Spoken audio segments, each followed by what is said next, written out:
Juara dunia bertahan Francesco Bagnaia benar-benar menunjukkan kelasnya setelah menjadi juara dengan mengandaskan perlawanan Martin dan Binder. Aksi sensasional ditunjukkan Acosta ketika mampu berduel sengit dengan Marc Marquez. Sementara Marini harus menelan pil pahit setelah hanya mampu finish posisi ke-20. Berikut berita selengkapnya MotoGP 2024 hari ini.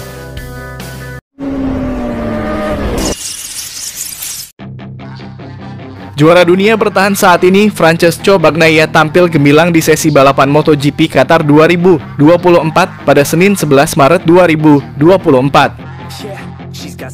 Seri balapan MotoGP Qatar 2024 dimulai dengan beberapa insiden tak terduga. Sebuah masalah dialami oleh Raul Fernandez di awal balapan. Pembalap bernomor 25 itu sampai harus kembali ke garasi untuk mengambil motor barunya sebelum sesi warm up lap. Raul Fernandez tak sendiri, motor Marc Marquez juga sempat mengalami sedikit masalah. Bedanya, ia tak sampai harus mengganti motor seperti Fernandez.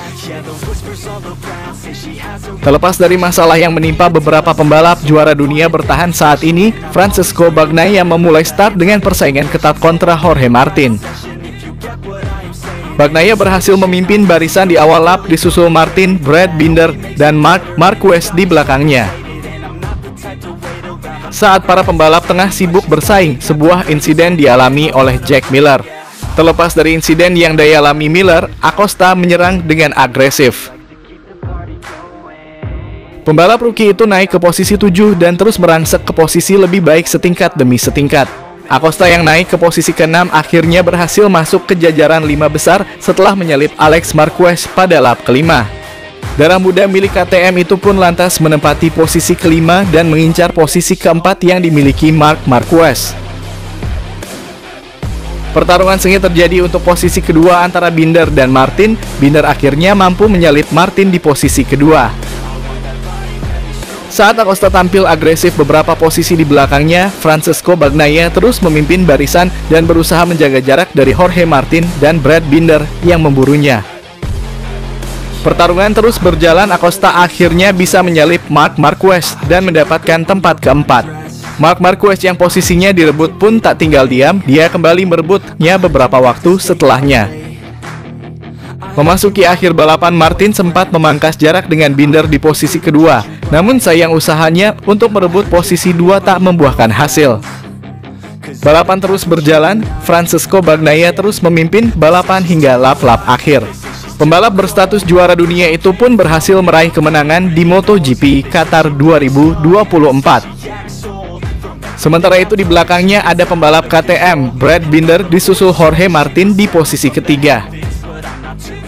Sedangkan Marc Marquez yang kini menunggangi motor Ducati harus puas berada di posisi keempat, diikuti oleh Bastianini dan sang adik Alex Marquez yang meraih posisi ke-6.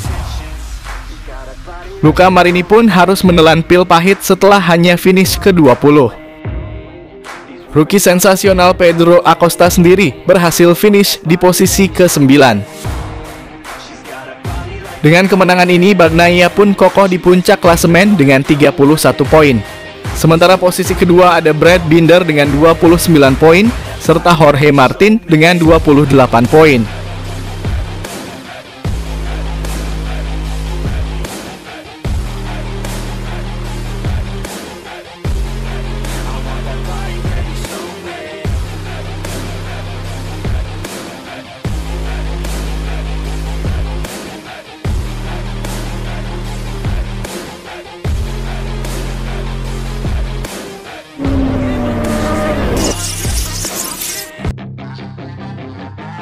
Pembalap Repsol Honda Luca Marini tak menutupi fakta bahwa performa RC213V masih tertinggal dari para rivalnya di MotoGP 2024.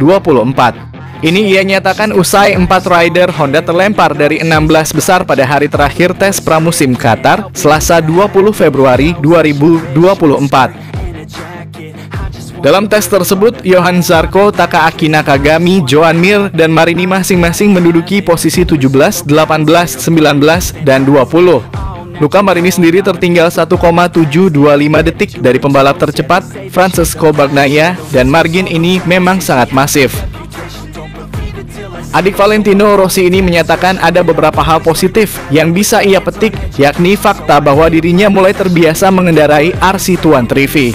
Meskipun demikian, Marini mencatat beberapa hal positif, termasuk peningkatan dalam kenyamanan mengendarai RC213V. Namun menurutnya kesenjangan waktu yang besar tersebut disebabkan oleh performa ban Michelin yang belum cocok dengan RC213V.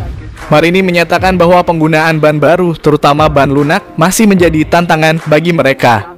Namun dia tetap optimis bahwa tim dapat mengatasi masalah ini dengan kesabaran. Tampaknya kami masih tertinggal jauh, tetapi sensasi di atas motor telah membaik. Jadi, pada satu sisi, saya merasa puas, namun jelas marginnya masih sangat besar, curhat Marini via Crash. Terutama ketika kami ingin pakai ban baru, ban lunak, kami tak bisa memakainya dengan baik. Saat ini kami bakal memulai dari belakang. Kami harus sabar. Kami pasti bisa lanjut pembalap yang menggantikan Marc Marquez ini. Meski begitu, Luca Marini mengakui Honda telah memahami apa yang sejatinya jadi biang kerok lambannya RC213V semasa tes pramusim. Rendahnya grip ban belakanglah yang jadi kendala baik dalam lap tunggal maupun simulasi balap.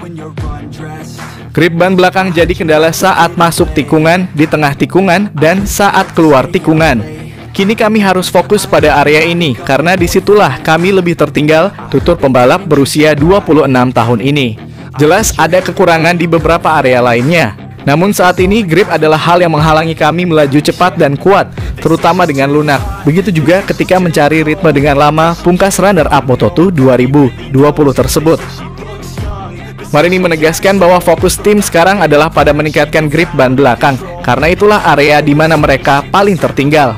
Dia juga mencatat bahwa ada kekurangan di beberapa area lainnya, tetapi grip ban belakang menjadi fokus utama saat ini. Hal itu juga diungkap langsung oleh manajer Honda Racing Corporation MotoGP Alberto Puig yang mengaku menghadapi banyak masalah pada tes beberapa hari lalu. Salah satu penyebabnya adalah kondisi fisik Luca Marini dan Joan Mir yang bermasalah sehingga tidak mampu tampil maksimal saat tes di Lusail. Sayang sekali dua pembalap kami sakit, kemarin Luca kena virus di perut dan terakhir Joan, jadi mereka tidak di track secara maksimal, ungkap Puig dilansir dari Motosan. Namun jauh dari masalah sakit, pada dasarnya sang manajer juga mengakui bahwa motornya masih membutuhkan waktu lebih lama untuk bisa kompetitif. Kami tak bisa melakukannya dengan banyak tes. Paketnya masih belum siap untuk mereka.